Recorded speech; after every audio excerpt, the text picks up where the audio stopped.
Banjir bandang selalu disebut sebagai musibah alam. Namun setelah 2 dekade, hutan Sumatera menyusut jutaan hektar.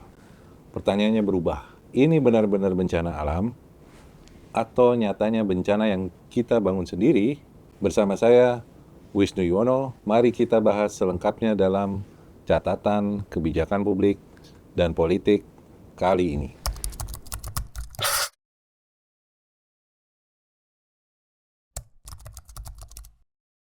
Tragedi yang terus berulang menyedihkan sekali bahwa saat ini seperti yang kita ketahui, banjir dan longsor melanda sejumlah daerah di Aceh, Sumatera Utara, dan Sumatera Barat. Ya, Sumatera sedang terpuruk dan berduka. Dampaknya sudah luar biasa, menghancurkan kehidupan masyarakat.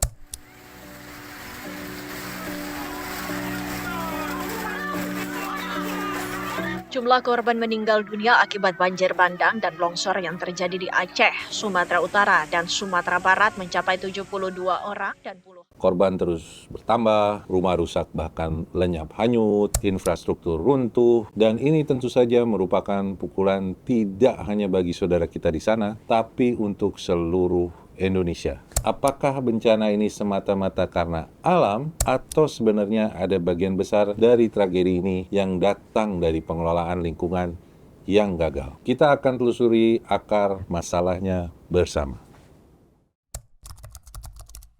Kita mulai dari penurunan tutupan hutan di Sumatera. Data Global Forest Watch menunjukkan bahwa sejak tahun 2002 sampai 2024, Indonesia kehilangan sekitar 11 juta hektare hutan primer basah dan sebagian besar terjadi di Sumatera. Hutan primer ini adalah hutan alam yang belum pernah diganggu atau ditebang oleh manusia. Jadi, ia tumbuh secara alami puluhan tahun hingga ratusan tahun dengan struktur ekosistem yang masih utuh. Kehilangan 11 juta hektar hutan primer basah ini seharusnya membuat kita sangat khawatir dan gelisah.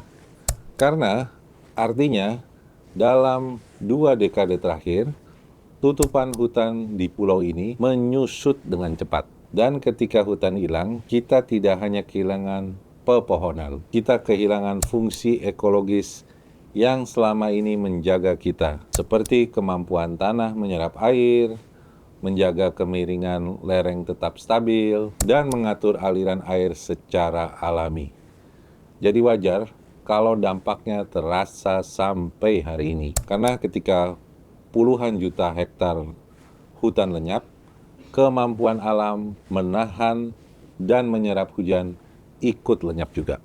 Kemudian, konversi hutan di Indonesia itu sebenarnya bukan soal hutan yang hilang, tapi hutan yang berubah wujud. Seperti apa contohnya? Sebut saja perkebunan sawit, konsesi kayu, atau HTI, atau hutan taman industri, semua didorong oleh tekanan ekonomi. Tapi jangan lupa bahwa setiap perubahan itu punya harga ekologis yang harus dibayar.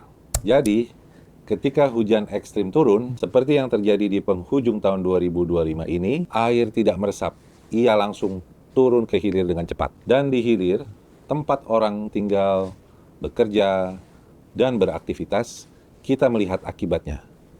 Banjir, lumpur, dan longsor. Sederhananya, apapun yang kita ubah di hulu, pada akhirnya akan datang kembali ke hilir dan seringnya dalam bentuk bencana. Masalah ini semakin berat karena banyak konversi lahan terjadi di hulu das, yaitu area yang sebenarnya paling krusial sebagai penahan air. Alam marah karena penyangga alaminya sudah rusak. Intinya sederhana, banjir dan longsor di Sumatera bukan selalu bencana alam yang tak terhindarkan. Banyak yang sebenarnya diperparah oleh hilangnya fungsi hutan dan penggunaan lahan yang tidak berkelanjutan. Alam bekerja sesuai mekanismenya, kita saja yang sering mengabaikannya.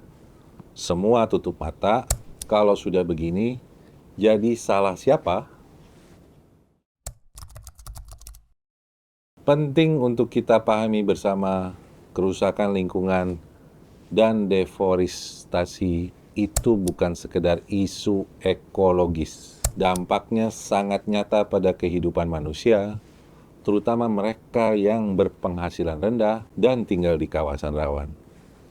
Banyak korban banjir dan longsor hidup di bantaran sungai atau wilayah dekat das, area yang sering dianggap lebih terjangkau. Padahal, justru paling rentan ketika ekosistemnya sudah rusak.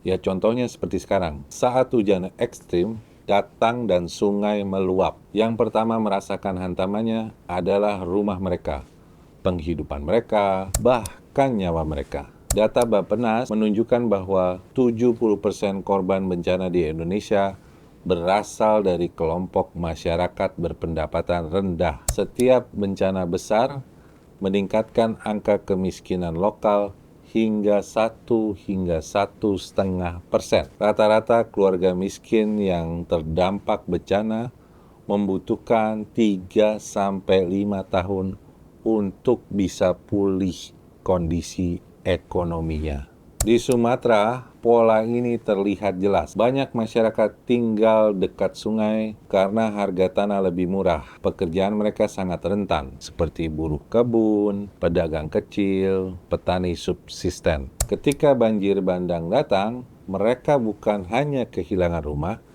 tapi juga mata pencaharian, akses pendidikan, bahkan identitas diri. Kita tidak boleh lupa bahwa pembangunan ekonomi tidak bisa hanya mengejar pertumbuhan, tapi harus memastikan ketahanan sosial dan ekologis. Dan itu berarti negara perlu hadir lebih kuat.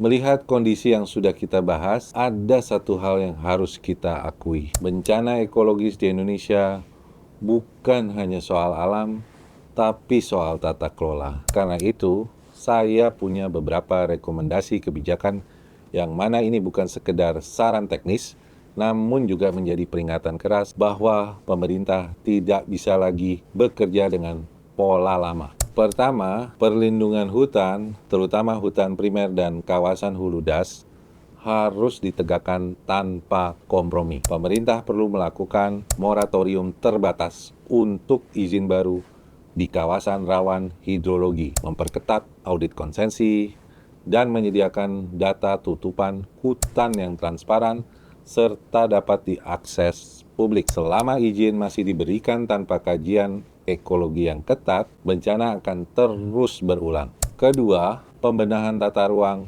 harus menjadi agenda nasional, bukan sekedar dokumen administratif. Revisi ruang tata ruang wilayah harus berdasarkan data ilmiah, bukan tekanan ekonomi jangka pendek. Pemerintah daerah perlu mendapat pengawasan lebih ketat, terutama di wilayah yang terbukti sering melanggar zonasi kawasan lindung. Jika perlu, mekanisme punishment diberlakukan untuk daerah yang lalai melindungi kawasan resap air. Kemudian, yang ketiga, program restorasi ekosistem dan rehabilitasi das harus berjalan dengan target yang terukur dan pengawasan independen. Reforestasi tidak boleh berhenti pada seremoni tanam bibit. Kita memerlukan pemulihan vegetasi asli, penataan ulang alur sungai, dan pemulihan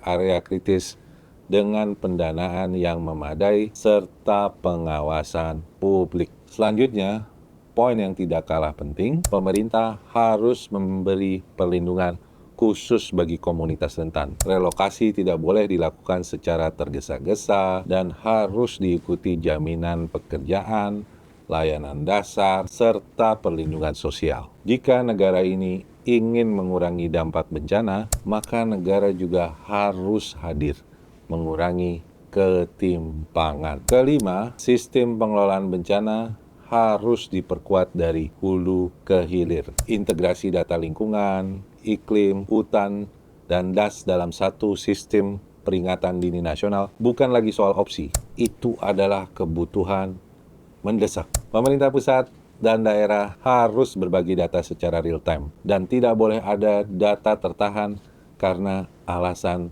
birokrasi. Dan terakhir, yang paling penting, pemerintah perlu mengatur orientasi dari respons bencana menjadi pencegahan berbasis ilmu. Selama langkah mitigasi hanya dijadikan catatan pinggir, kita akan selalu terlambat. Kebijakan harus berpihak pada ekosistem, karena pada akhirnya keselamatan manusia bergantung pada kesehatan lingkungan. Pada akhirnya, bencana yang saat ini tengah melanda Sumatera bukan sekedar rangkaian peristiwa alam yang kebetulan terjadi bersamaan. Ini adalah cermin dari pilihan-pilihan panjang yang kita biarkan berlangsung ya, seperti pilihan tata ruang, pilihan pemanfaatan hutan, pilihan cuek terhadap praktek yang merusak ekosistem. Dan seperti semua cermin, ia tidak hanya memperlihatkan apa yang sudah terjadi,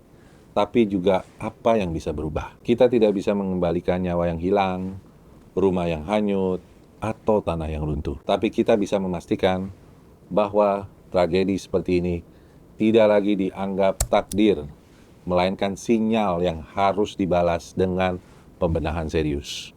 Lingkungan yang sehat adalah prasyarat keselamatan manusia, dan kebijakan yang berpihak pada ekosistem adalah satu-satunya jalan untuk melindungi generasi berikutnya. Saya berharap setelah ini kita tidak hanya berhenti pada simpati atau keprihatinan. Kita perlu bergerak menuju kesadaran baru bahwa tata kelola lingkungan bukan isu pinggiran, tetapi inti dari keberlanjutan negara ini. Semoga kita terus belajar, terus kritis dalam membela negeri ini. Sumatera banjir lagi, longsor lagi, korban bertambah di mana-mana. Namun roadmap mitigasi selalu berakhir dalam tumpukan kertas saja. Kita sudah hafal polanya, tapi yang berkuasa tetap menutup mata. Derita rakyat rupanya lebih abadi daripada kebijakan itu sendiri. Saya Wisnu Yuwono, sampai jumpa di catatan kebijakan publik dan politik selanjutnya.